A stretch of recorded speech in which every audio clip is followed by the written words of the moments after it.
ting, som var underligt for mig, da jeg flyttede til Danmark. Hej alle sammen, og jeg flyttede til Danmark for næsten 3 år siden. Og det er ting, som var underligt for mig. Det første, det er, når folk går rundt i byen, så siger de hej til hinanden. Hvorfor gør I det? I kender jo ikke hinanden. Så det overraskede mig virkelig, da jeg så det for første gang. Og det er ikke en dårlig ting, det er bare ikke noget, man gør i Ukraine. Anden ting, det er fredagsslik.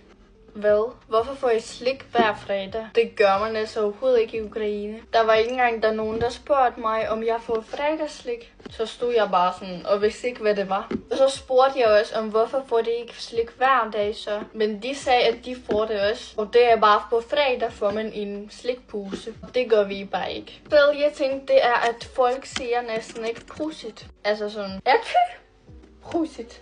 Ja, og det var virkelig underligt for mig, fordi at jeg plejer at sige prusit til alle, og det gør man åbenbart ikke helt i Danmark. Jeg kan huske, der var en situation, der er nogen, der nysede, og så sagde jeg bare prusit, og der var seriøst ingen, der sagde prusit. Det var lidt akavet. Fordi at det var ikke sådan helt en, som jeg godt kendte. Og så sådan ikke rigtig andre, som sad med mig. Men når nogen de nyser, så plejer jeg bare at sige prusit. Og det gør jeg stadig. Nå, men det næste er, at børn i skole, de snakker med deres lærer som med venner. Jeg mener, at de tænker ikke så meget over, hvad de siger til lærer. Så de siger sådan, god, hvor grimt tøj du har på i dag. Eller sådan spørger virkelig meget, om de har en kæreste eller et barn. Eller sådan, om de har det godt. Og sådan noget. Og det gør man bare ikke i Ukraine. De fleste, de er bange for deres lærer. De er bange for at snakke med dem. Bare generelt. Også om skoleting. Jeg kunne godt spørge og sådan snakke med lærer om noget. Men altså ikke sådan personlige ting. Men på en måde er jeg virkelig glad for, at børn her i Danmark kan snakke frit til lærerne. Ja, det synes jeg er meget fedt. Skal I have en part 2?